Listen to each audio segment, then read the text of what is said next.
Hello mga karelasyon, welcome back sa channel na nagbibigay ng makabuluhan at totoong usapan tungkol sa pag-ibig, relasyon at mga bagay na hindi natin agad napapansin pagdating sa feelings. Ngayong araw, may isang topic tayong siguradong maraming makakarelate. Paano mo malalaman kung gusto ka rin ng kaibigan mong lalaki? Kasi aminin natin, minsan meron tayong guy friends na sobrang bait, sobrang maalaga. Pero ang tanong, may gusto ba siya o mabait lang talaga siya? Ready ka na bang malaman ang mga senyalis na ito? Tara, simulan na natin. So, huwag na tayong magpaligoy-ligoy. Number one, prioritize ka niya kahit hindi naman kailangan.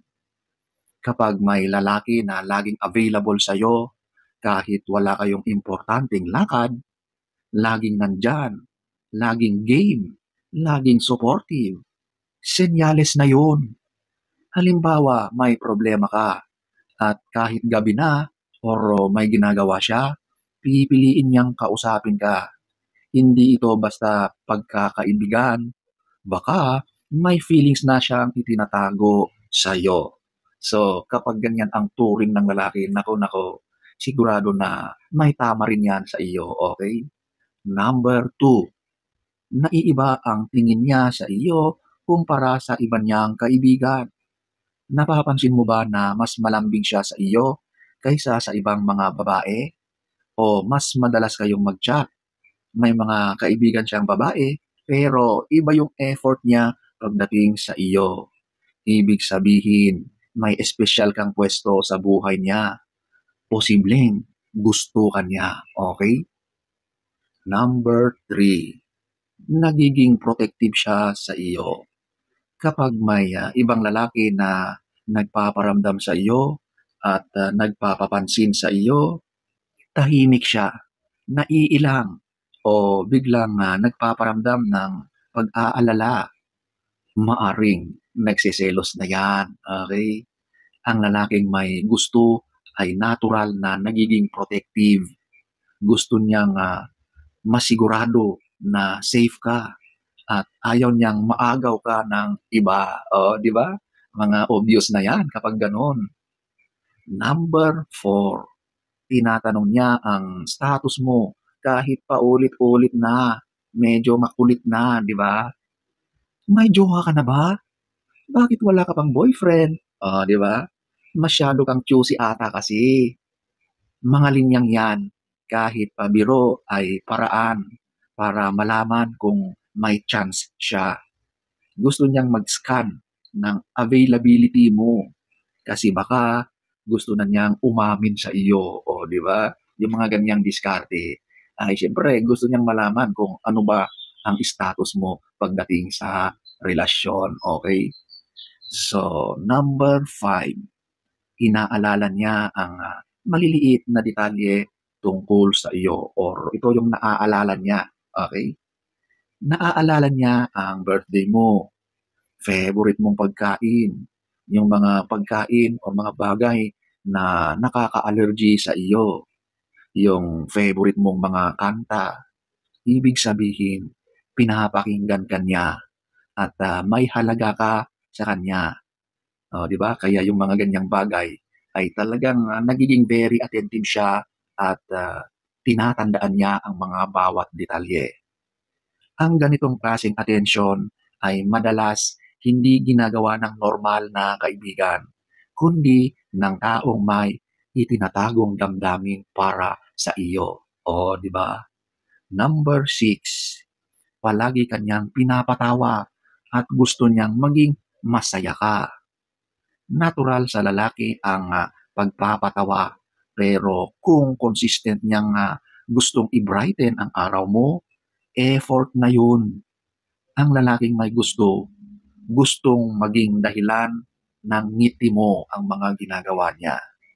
Mapapansin mo rin na pinipilit niyang mag-joke kahit baduy. Basta lang mapangiti ka. Ganon talaga ang lalaki. Talagang pagdating sa bagay na iyon ay nag-e-effort talaga yan para maging masaya ka kapag magkasama kayo. Number 7, bigla siyang tahimik kapag napag-uusapan ang love life mo or yung mga nakaraan mong relasyon. Kapag ikinikwento mo ang ex mo o may ibang lalaking nagpaparamdam sa iyo at bigla siyang nagiging tahimik o umiiwas sa topic, clue na yan.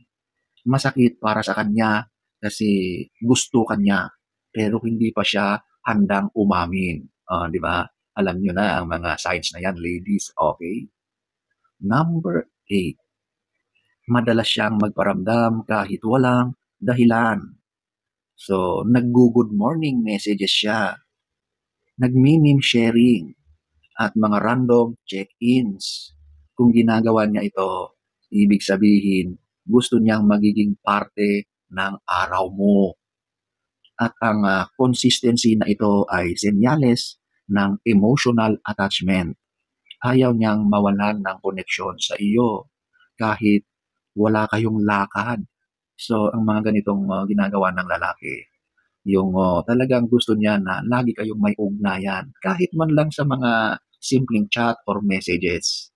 Yun, pag ganyan ang ginagawa ng lalaki, consistently, nako, may tama yan sa iyo, okay? Number 9, naghahanap siya ng alone time kasama ka. Napapansin mo bang gusto kanyang isama sa mga solo lakad niya? O minsan, parang gusto kanyang ihiwalay sa grupo para kayo lang dalawa ang magkasama o magkausap. Hindi ito aksidente. Gusto kanyang makilala ng mas malalim at maramdaman mo na espesyal ka sa kanya. O, di ba? Ganyan talaga ang mga lalaki kapag may gusto sa iyo. Gusto niya na yung attention mo ay nasa kanya. At gusto niya siyempre na kayong dalawa lang. Wala nang ibang sumisingit or nakikihalo sa usapan niyo. O, di ba? Number 10, may mga pahaging siyang tanong kung pwede ba siyang ma-inlove sa kaibigan. Ito ang pinaka-obvious kapag tinatanong kanya ng naniniwala ka bang pwedeng ma-inlove sa kaibigan? Yan ay hindi random na tanong. Testing the waters yan. Gusto niyang makita kung paano ka mag-react. Dahil baka gusto ka na niya pero natatakot lang masira ang friendship niyo. O, di ba? So, yung ganyang mga pagsubok niya ay talagang pinapakiramdaman niya kung paano ang maging kasagutan mo dyan. Okay? Ayan mga karelasyon, ang mga senyales na baka gusto ka na ng kaibigan mong lalaki.